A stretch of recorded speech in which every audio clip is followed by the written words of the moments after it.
which is fabulous, and we'll be talking a lot about it. Before I do, I also want to take a moment to express my gratitude for the state representatives who are in attendance with us today. They have been working overtime. If you know, we're at the Baylor football stadium, and imagine if, you know, after completion of a full game, you go into overtime and then a second overtime. And who knows, there may be a third or fourth overtime. Who knows what's coming? But they've been working long and hard, and as I will recount, have provided tremendous success, legislation that will improve the state of Texas for a long time. So if you would, I know you're recognized, but I want to call out your names again and have you all stand up. We got Representative Curry, Representative Orr, and Representative Cook. I think I saw over here, right over here. Thank y'all for being here.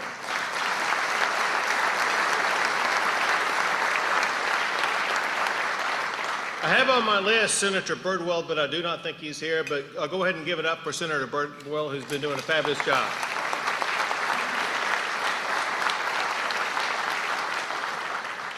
A privilege that I've had during my tenure as governor, including even going back to when I was the Attorney General. I've had the opportunity to work with so many tremendous leaders right here in the Waco area. And I want to thank Judge Felton, Mayor Holmes, and Sheriff McNamara for everything they do to represent your community and the great work they do with me in my office.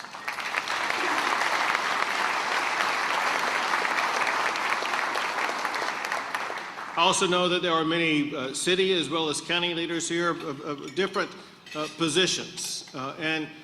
As we will go through some of these things, there's proof in the pudding about what they are delivering for the Waco and McLennan County area. They make it a whole lot better. And so if you are a local official in any way, would you please stand and let us thank you for your service to this great region.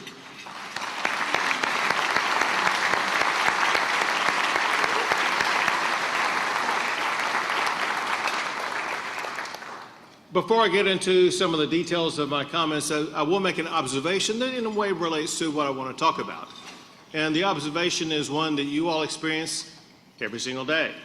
So to get here, I drove up I-35. So you know where I'm going with this.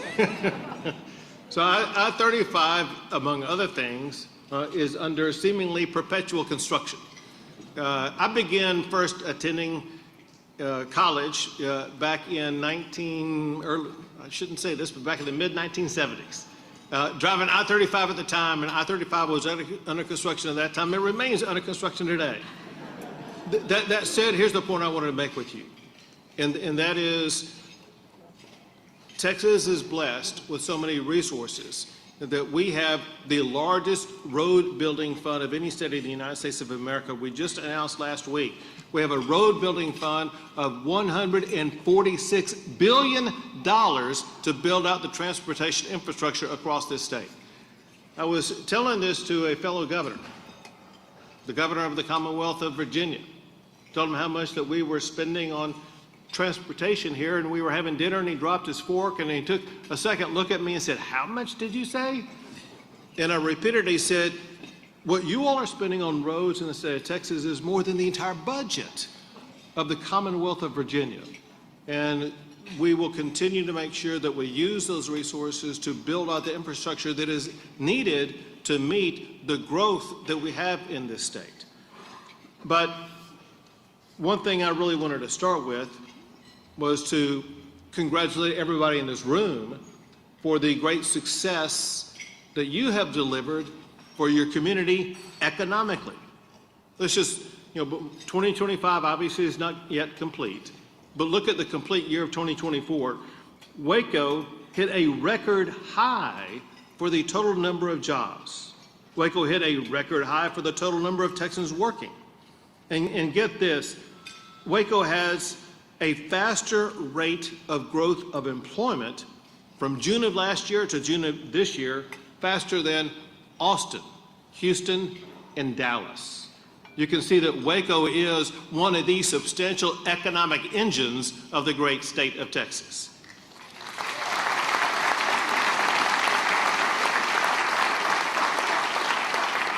especially when you get down to the details of the Chamber of Commerce. It is a Chamber of Commerce that I personally, as well as my office, work with closely. The person in my office who works most on economic development projects is the head of that in the governor's office, and that is Adriana Cruz right here. Adriana, won't you please stand up?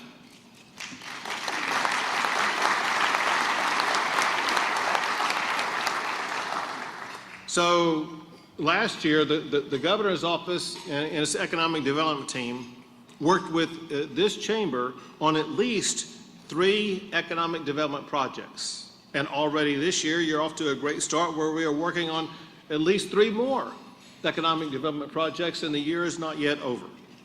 That success is a testament in part to the ingenuity, the drive, and the determination of everybody in this room who are making Waco and this entire region a tremendous economic success. Give it up for yourselves and your fellow members for everything you're doing.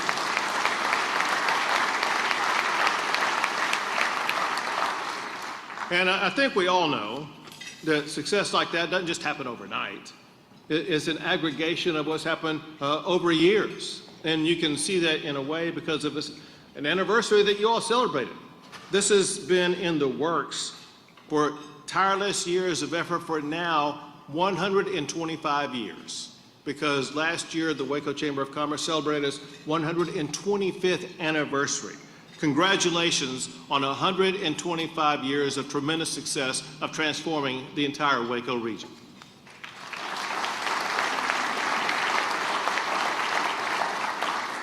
This region is increasingly a key part of the Texas economic juggernaut. Texas ranks #1 in the United States of America for the most new jobs added. Texas ranks #1 as ranked by CEOs who run businesses as the best state for doing business for 21 years in a row. Texas ranks #1 for economic development projects. This is defined in a way that it leads to what's called the Governor's Cup. The Governor's Cup goes to the state that ranks #1 for those economic development projects. And not only is Texas the national champion in that, Texas has been the national champion for economic development for 13 years in a row. And you all are part of that. Those economic development projects I spoke of earlier, those are all tallied and aggregated in Waco and Austin, Houston, and Midland, and all towns across the entire state to see which state comes out on top. And one reason why Texas has ranked #1 for those 13 years in a row is because we have the best local level economic development teams of any state in the United States of America, and you are a driving part of that. So thank you for what you've done to lead to Texas winning those Governor Cups.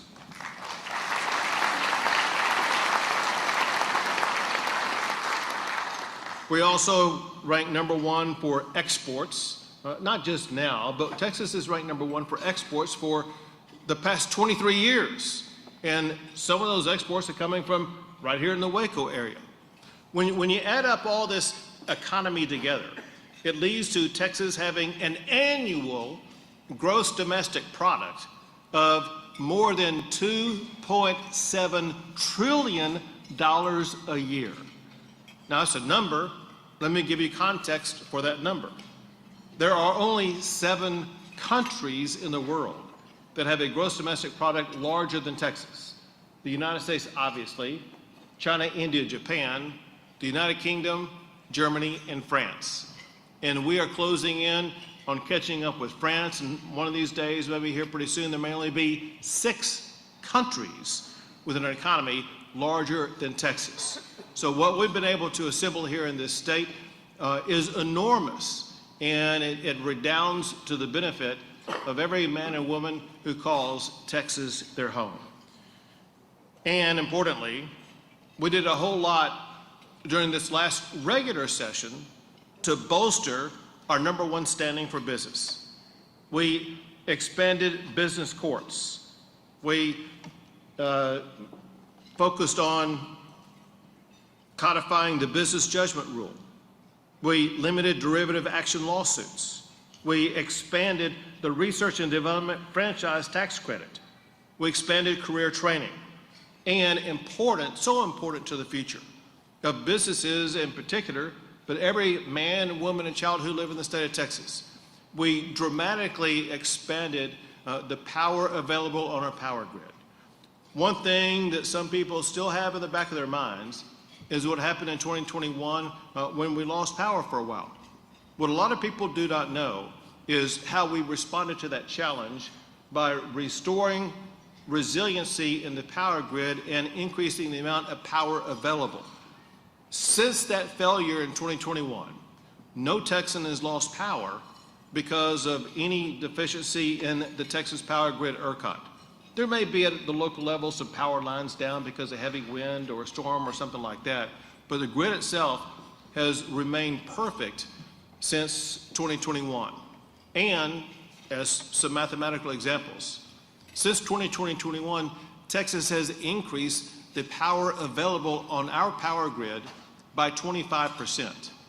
Texas now generates more power for our state than the second and third states combined, to give you an example of how much power we have. Because Texas ranks #1 in the United States for more power generation than any other state, that is perhaps the reason why all of these AI data centers are coming to Texas. The AI data centers need access to power. And because Texas has it far more abundantly than any other state, we are the home of AI data centers. What that means is Texas is going to be the home of the future of artificial intelligence, because as those massive AI data centers get built out, they will soon be connected with these hyperscalers and then the innovators that are going to lead to the advancement of artificial intelligence, which will be the leading driver economically in the entire world in the coming decades. So the power is very important. Something else that goes along with it, whether it be for those AI data centers or candidly for any business, and definitely for every home. When you go to your faucet at home and turn it on, you expect water to come out of it. And as we all know, with the growth of the population, with the growth of businesses in our state, especially the businesses that are demanding a lot more water, we need access to a lot more water in the state. This session, I made an emergency item, and the legislature delivered on that emergency item, where we made a generational investment in water. $20 billion investment in water for the future of Texas. Half of that will go to increase new water sources. The other half will go to repair water infrastructure that's aged and broken and defective. It's amazing when you think about it that in this state, we're currently losing hundreds of billions of gallons of water because of broken, busted, and inefficient existing water lines. Just repairing those lines alone will deliver more than 100 billion gallons more of water to your tap every single year. But importantly, provide the water that's needed for these new businesses to continue to come here, knowing they're going to be able to access the water and the power to succeed at a lower cost level than they would in other states. Well, something else that we did this session is we prioritized small businesses. You know, we think of large businesses and all the Fortune 500 company businesses we have and things like that in the state, and that's true and it's good things to brag about. What's important for people to know is that about 98% of all businesses in the state of Texas are small businesses. And they employ more than half of all the Texans that help Texas rank #1 for the most new jobs. So my point in telling you that, and that is small businesses have an extraordinary powerful role in ensuring the economic success of our state. In turn, we wanted to pass laws this past session to make sure that it's going to be easier for those small businesses to be able to succeed here in the state of Texas. So I created, but before the session began, I created the Texas Small Business Freedom Council. The goal of this was to reduce barriers for small businesses to make it easier for them to conduct business. To put it in one level of context, this is eliminating regulatory red tape. Regulatory red tape increases the cost of doing business. We've got to cut through that to lower the cost of doing business and speed it up to make it easier for those businesses to succeed. One way we did that is by passing the Texas version of the DOGE law to cut through regulations in the state of Texas that were hindering small business. What it ensures is that Texas will continue to move at the speed of business. The reason why I say continue, I'll give you a quick example of how we operate and what it's done to transform the state of Texas.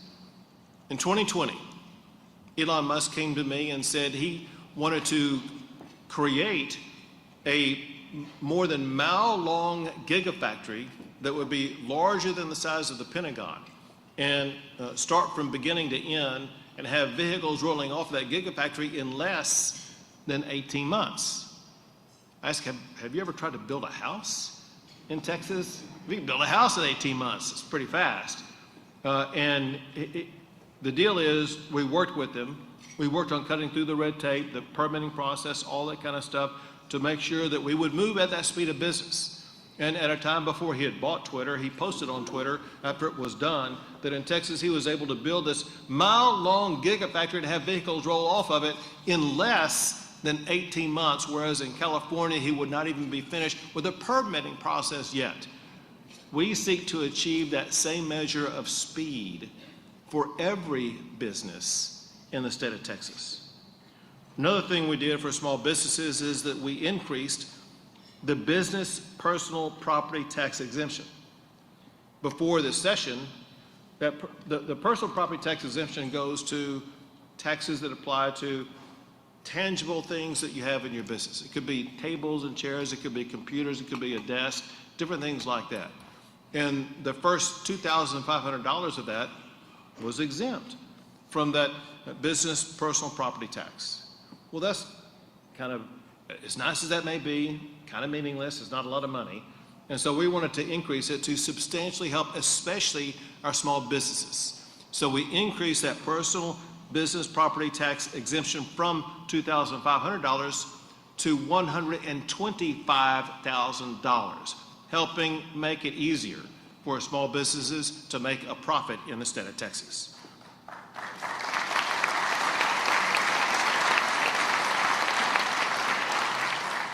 We also addressed a complaint that many businesses had, and that is we expedited the business record searches and filings at the Texas Secretary of State's office.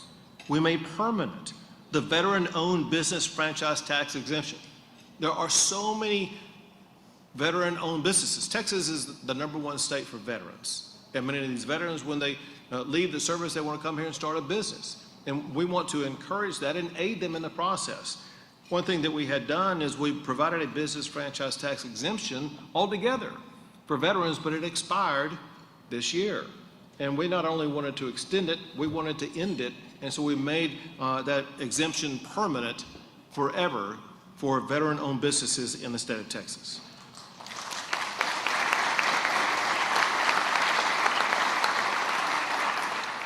Another thing we did, and this is one not enough people really know about. One thing that we've seen definitely in the aftermath of COVID, but also just see increasingly because of the advancements of technology, is that there's more and more people who are running business from their own home. They don't need to go to a building downtown or anything like that. They can make a profit and make a good living just running a business from their own home. We wanted to make it easier for them to do that. So we passed a suite of laws that largely prevent cities from imposing regulations on most of the businesses that you run from your own home. Get regulations off your back, let businesses run from home, earn a profit easier and faster.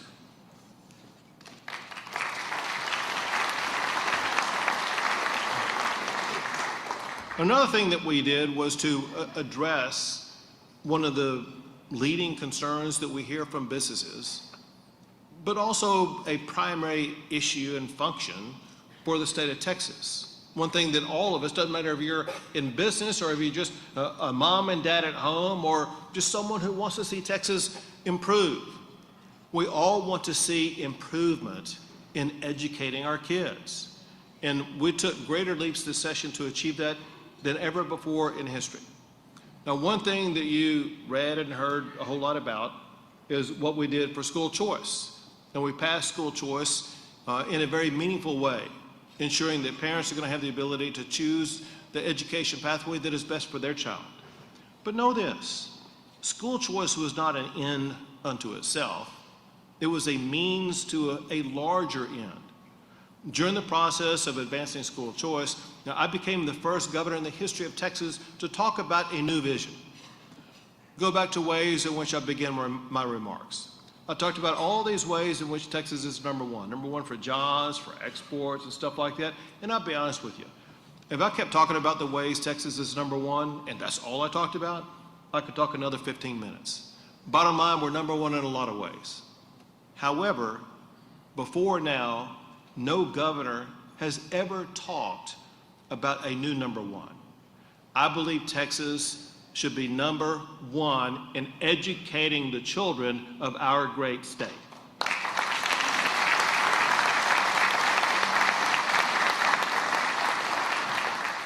School choice that injects competition is part of that process. And I look at it and I see Doc Anderson, your former state representative. Doc, thank you, sir, for your service to the great state of Texas.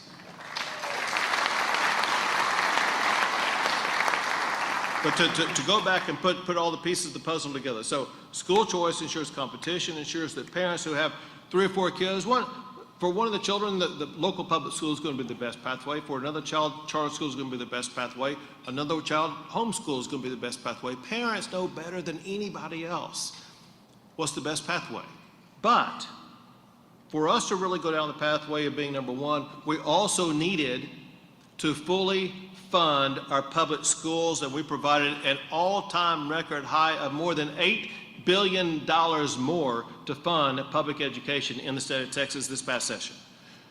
Another thing along those lines, a priority along those lines, if we're going to be number one in education, we have to be able to attract and retain the best teachers. Teachers are fundamental to a quality education, and we provided an all-time record pay increase of more than $4 billion for our teachers to make sure that they're going to stay in our public schools and continue to do a good job and attract the best and brightest teachers.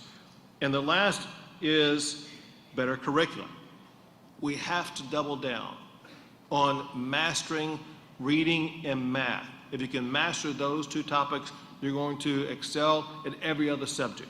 So putting all this together is going to put Texas on a pathway to climb the rankings. And know this, with the report from 2025, we've already begun the climb.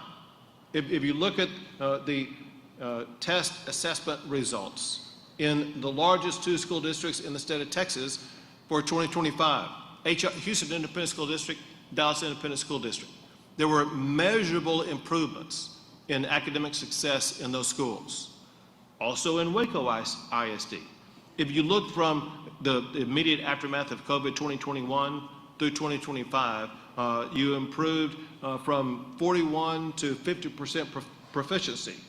That's not where you want to be, but it shows that you're moving in the right direction here in Waco. We're not going to be satisfied in Houston or Dallas or Waco or Pecos or any other place in the state of Texas until we have every ISD, every child in every region climbing the ranks of success for their own personal success, which will lead to the aggregate success for the entire state, ranking Texas number one for educating our kids. We also focused on the topic I heard the most about, and that is addressing property taxes. Let me tell you what we did in the regular session. We used $50 billion to reduce property taxes. The reason why I put it that way, for those who don't know, Texas does not assess property taxes. There's no state property tax. All the property taxes are at the local level, the largest of which is the school district property tax, and then you have city and county and some other jurisdictional property taxes at the local level. So it's not like we can go to Austin, Texas and say, we're going to cut the Texas property tax rate. There's not a rate for us to be able to cut. So what we have to do instead is to use money to try to reduce the property tax burden that you're dealing with. And we did that in 2 ways. One is we increased the homestead exemption. When I became, well, first, the homestead exemption is it exempts a certain value of your home that otherwise would be subject to property tax, and says that for that amount, you don't have to pay any taxes on that amount for your school property taxes. When I became governor, that amount, that exemption, was $15,000. When we finished the session, it was increased from $15,000 to $140,000. The first $140,000 value of your home will not be subject to a school property tax. If you're a senior, which it looks like there's none of those in the room today, but if you were a senior, that exemption is $200,000. Mathematically speaking, if you look at all the seniors' homes across the state of Texas, it means half of those seniors will pay zero in property taxes on the school district component of property taxes, which is the largest component. The other half of the money that we used to address property taxes was to actually buy down or reduce the property tax rates assessed by your local school districts. And know that when we reduce those school district rates, it's not going to mean that they're not going to get the money. It means that they're going to be getting the money from the state of Texas as opposed to taxing you. Basically, we're paying your share of those taxes as opposed to you paying it, meaning the schools will still get funded. It's just that you will not be paying those taxes. And as you may have heard, we're looking to do even more here in the special session, which is ongoing, and we'll see what we can get done in the special session to further address property taxes. Speaking of the special session, let me mention one last topic. One thing that we are wrapping up in this special session is addressing the catastrophe that occurred just before the special session began. And that is the tragic floods that swept through all parts of Texas. There most prolifically was on the Guadalupe River in that region of Texas. It's in Kerr County largely. But listen, there were massive floods all the way from Tom Green County to Georgetown to Austin area and parts in between. And we needed to respond to all of it. And one thing that we have done, we've passed several laws to ensure that all communities are going to be better prepared to deal with dangerous flash floods. One thing is to improve early warning systems. Another is to improve camp safety for children. Another is to provide relief funding for these communities. There were tragedies, the most horrific of which is a parent losing a young little girl swept away in the middle of the night. And there's no way you can say anything, no way that you can fund anything that will replace that loss. But what we can do is to dedicate ourselves, as those parents requested us to do, to ensure the loss of their daughter's life was not in vain. And I will be signing laws later this week that achieve the goal that was requested by those parents to ensure camps in the future for children. When parents drop their child off, they will know with greater certainty their child will be safe from any potential disaster. Aside from the stories of extraordinary grief, there are also stories of extraordinary heroism. You may remember videos of what I'm about to recount for you. And that is in the early morning hours, even before the sun came up on July the 4th, and as the sun rose, you saw helicopters rescuing people out of trees. You saw swift water boats and other operations taking place on the water, in the water, and on the banks of it. State agencies such as, whether it be the National Guard, the Texas Department of Public Safety, Texas Task Force 1, agencies like that, together, they rescued and evacuated more than 1,000 people from harm, saving lives.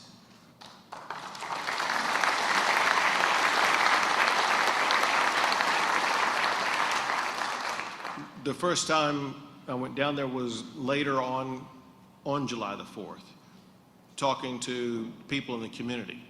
And they were stern, they were resilient, they were strong, and they said, listen, when waters rise in Texas, so do we. And we get together, we unite, and we work together to ensure we're going to take care of each other and rebuild our communities. And that's exactly what's been taking place with extraordinary resiliency. We're rebuilding not just Kerrville, but also Georgetown, San Angelo, and other places across the state. So you can understand there's an approach that we take whenever we deal with mass disasters like this. Number one priority is to save lives, protect lives, and stabilize lives. Once we do that, we get into restoring communities in the rebuilding process, and that includes stabilizing a community and then going through the debris removal process so we can situate them in a way they can rebuild. Then we prioritize what we are going through, almost complete on right now, and that is to help every person who lost a primary residence have that home rebuilt. This is happening in part because of the extraordinary generosity of our fellow Texans. I don't think I've seen a response that provided as much donations as I have in response to this. More than $100 million has been raised to help these families deal with the challenges they face. And there was an announcement that we made 2 weeks ago where almost $50 million has either been directly handed to or is in the process of getting its way to every homeowner who had a primary residence there, harmed in any way. Could have been a total loss or could have just had an inch of water in it. Everybody whose primary residence got damaged is going to have their homes rebuilt, and they are being rebuilt as we speak right now to get them back home as quickly as possible.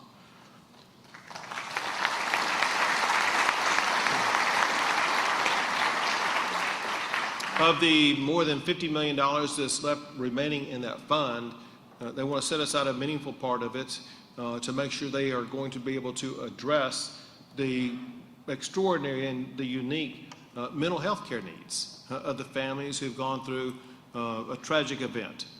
And then the remainder is going to assist local businesses with a focus on small businesses, be able to rebuild and get back into the process of doing business. They need aid just as much as homeowners do.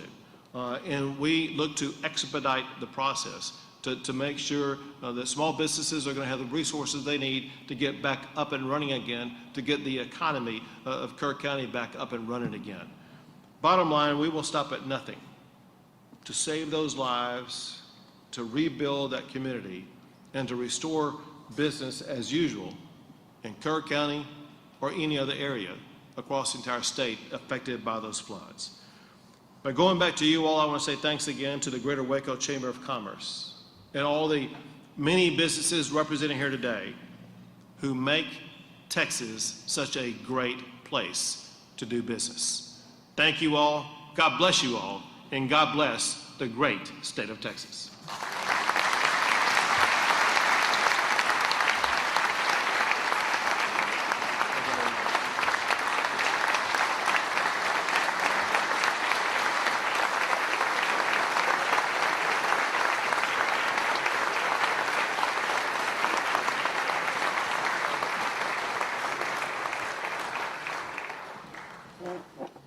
Governor, thank you so much for those words. My name is Rick Tullis, and I co-chair the Chamber's Public Policy Committee. My co-chair is the incredible Leah Cox. Leah, wave your hand over there. And we help lead with Jacob Hogan, the director at the Chamber, lead a group of 30-plus folks that come together every session to come up with legislative priorities that we want to share down in Austin. We do the same thing in DC yearly. And we are about to have a discussion with our two state legislators in just a second, where we're going to talk about that. We're going to go line by line and make sure they did. I'm just kidding. We're not going to do that. But we do want to hear from them. The governor gave some great information about what happened in the session, but we want to hear a little more detail from them. So I want to invite up Representative Angela Orr and Representative Pat Curry to come have a seat.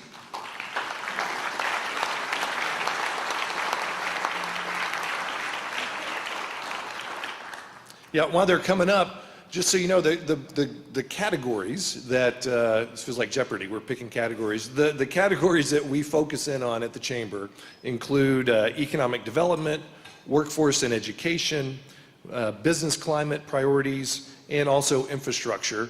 And so that's mainly where our discussion is going to be today. Welcome. How are you guys doing? Good. Thank you very much. What a great crowd. I mean, this is awesome. I love how Waco turns out. I just love the fact that all of us come together to listen and learn and grow and work together to make all these things happen. Thank you very much for the invitation, and I also want to say to Governor Abbott, welcome to House District 13. Well, and if you look at the program, we were going to have a third legislator up here. Senator Birdwell could not make it today, but that's okay because Representative Curry said he would take all of his time that he was allotted. So. Okay, well, let's start with economic development. We heard some great stats from the governor. In fact, Governor, if you ever get tired of that job, we've got a place for you at the Chamber. You can really sell it. We love it.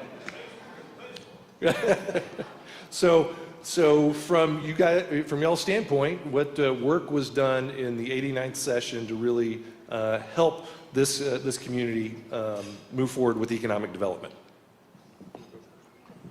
So first and foremost, the work that's done in economic development starts right here. It starts at this table, actually. And it's Chris, it's Matt, it's Adriana, it's the entire team of the state of Texas and McLennan County and the Greater Waco Chamber and Scott Felton, our county judge, wherever he is, he's hard to find.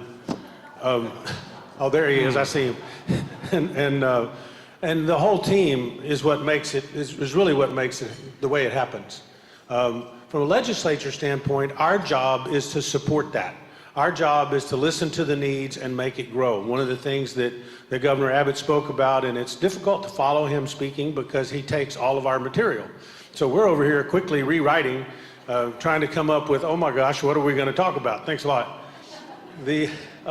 One of the things that I found most interesting is the R&D tax credit, which allows businesses to work together with our universities and what have you for R&D franchise tax credits. It takes it up to 11% of a tax credit for them for the work that they do together and investing in the community.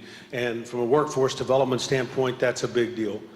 Other economic development opportunities that are upcoming, obviously we have the Samsung plant that the governor did not mention, thank goodness, because he left us something to talk about. But we have the Samsung plant being built down in Taylor in that area, which is going to be a huge economic boom for all of Texas, none the least of which is Central Texas, which is already participating in putting together programs and businesses that are coming to support that.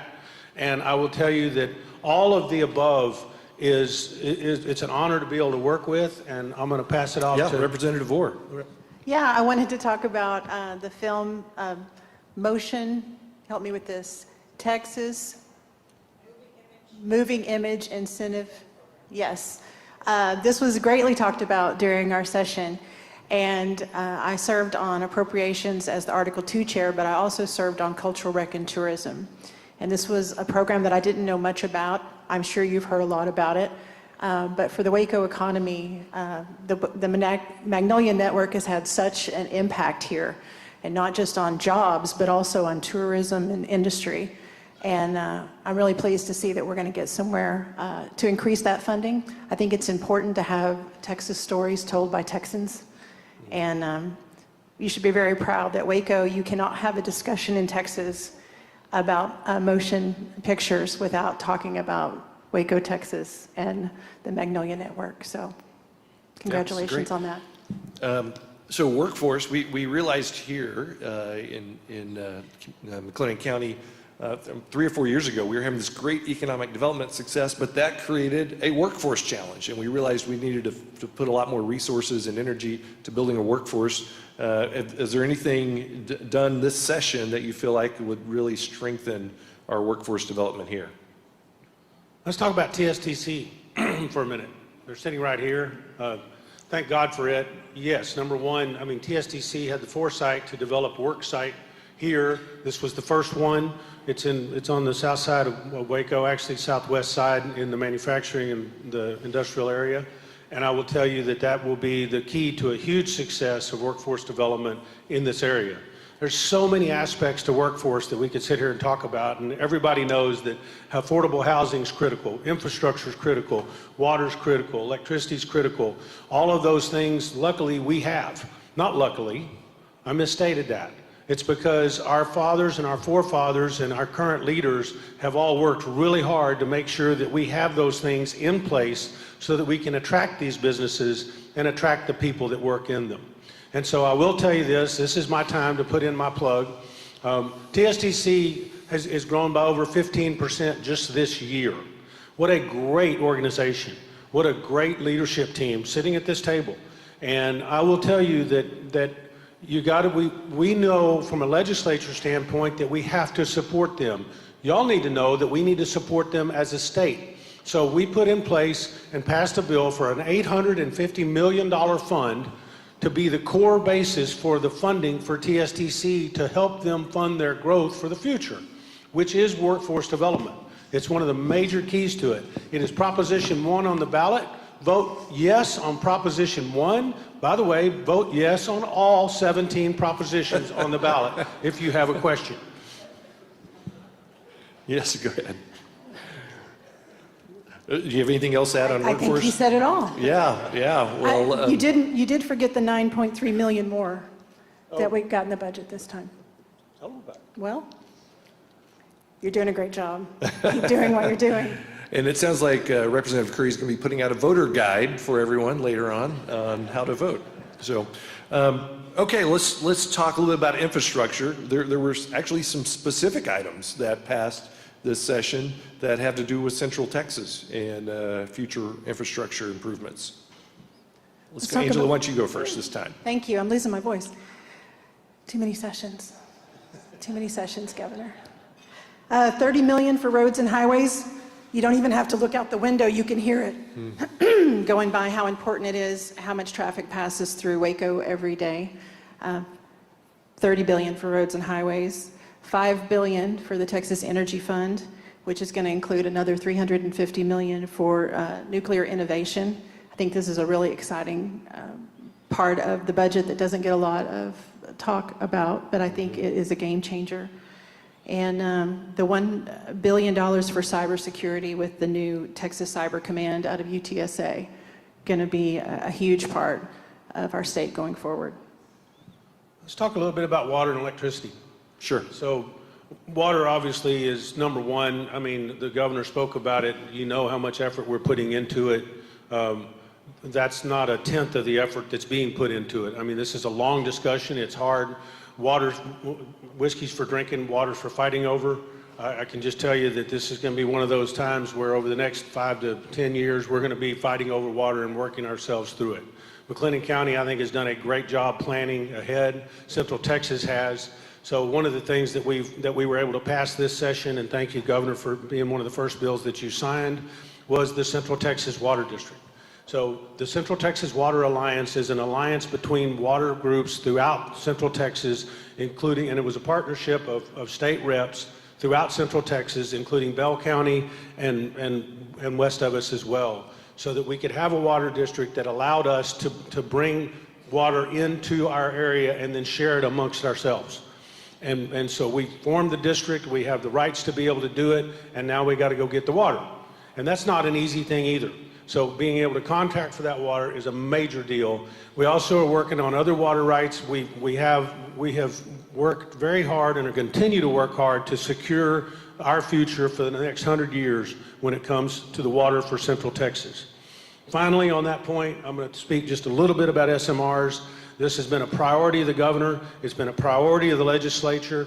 We are working very closely with Texas A&M, Abilene Christian University to develop and quickly develop and move into the small modular reactor space. We've got to get into nuclear power again. We've got to get into affordable nuclear power that moves at the speed of business, which is exactly what the governor has been talking about all the way through. We are on that, and we're going to continue to be on that. Hey, real quick, there was a lot of talk going into this session about protecting the North Bosque watershed, which is where Lake Waco is filled, its main source of water. What happened in that regard, and what future things are probably in the works? The good news is nothing. The truth be told is that we've spent a lot of time working, and again, our local leadership team worked well together with the Ag Group and Farm Bureau and so on to make sure that we were trying to work on the same page to protect Waco's water supply. Right now, Waco's, just about 100% of Waco's water comes from Lake Waco. And so the intent was to make sure that we protect that and keep clean water coming into Lake Waco for the future. The dairy farmers and Farm Bureau and all of us are working extremely well together to keep that from happening and to protect our lake and still allow business to grow and thrive in Erath County and our northwestern counties.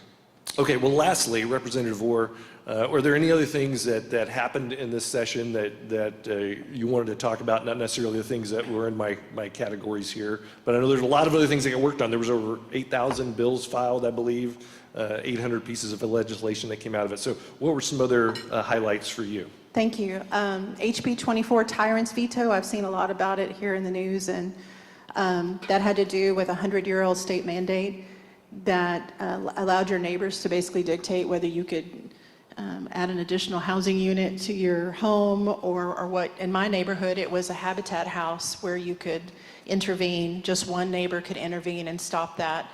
And so we were able to modify that law after 100 years and make it easier and more affordable to build homes in cities. So that was a big win. Yeah. We don't want to be California. And then locally, you also may have heard about Jennifer's Law. Was the result of a death over in Freestone County at a med spa. And so we passed a law to make it a little safer and for good actors to be able to continue to offer elective IV services. It was an unfortunate event, but it resulted in a good law, so we're happy for that. Good. Curry? Yeah, so a couple of things. Number one, I said this quite a bit during my campaign. I've continued to talk about it ever since. A huge problem in not just Central Texas, but also throughout the state of Texas and throughout the United States is mental health. And a lot of people don't sit up here and talk about mental health and the need for the things that we need to do, but it's a major priority. It's a priority here. We need to build and fund a mental health hospital here. This chamber is going to be a major player in that with all of us. The businesses need to step up. We all need to step up. When your only mental health facility is your jail, that's a problem. And honestly, whether it's be our children in our school systems, all the way up through our adults and and the drug problems and so on and so forth, that will be a priority moving forward. We have prioritized it in this last session. We were able to get more money for the Behavioral Health Network and work with McLennan County and the 6-county LMHA that we work within, and we're going to continue that effort and grow this thing and ultimately try to convince the legislature to help us build a real mental health hospital here to support all of Central Texas.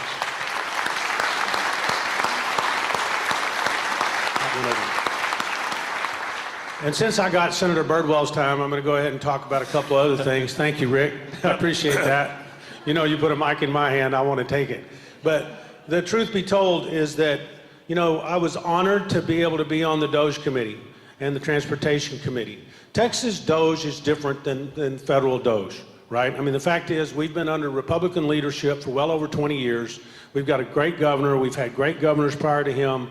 And honestly, it's not something like you're going to go rip apart and go blame somebody else for it. The key is getting rid of fraud, waste, and abuse. The key is supporting your businesses. The DOJ bill that we passed that put together a task force and actually a team for the governor that I believe is falling under Adriana's care will allow 274,000 regulations to be categorized and looked at to where you as a business owner can go search through and find everything that relates to you and your business moving forward and be able to help us help you get rid of some of these ridiculous regulations that we don't even know about. That's artificial intelligence. It takes a lot. It takes a big team to do it, and we're working extremely well together doing that. We have efforts moving forward, and I'm hoping if the governor will ever allow us to get to an interim, we will begin working on some interim charges in the DOJ committee that will certainly include trying to help lower the cost of what we have to spend in our local communities and our local taxation communities.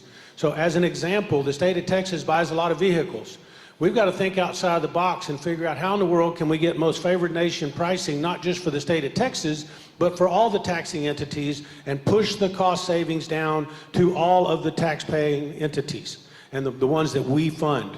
There are ways to do that, and artificial intelligence and the DOJ committee will be able to help with that. We need time to work on it. So we're working on a lot of cool things, and we're going to keep working on them. And a lot of what we work on, the ideas come from you, all of you, and we take all your calls, and we appreciate your input, and we do our best to go follow through on all that. So thank you very, very much. Okay, well, thank you. Would you guys help me in thanking our representatives for being here today?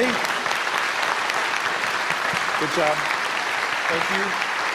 Next, Carolyn Hafferkamp is going to come back up to close us out. I just want to add real quick, this is the largest gathering we've had at a state of event ever in the history of the chamber. So thank you for being here. There'll be a lot more coming up that she's about to tell us about.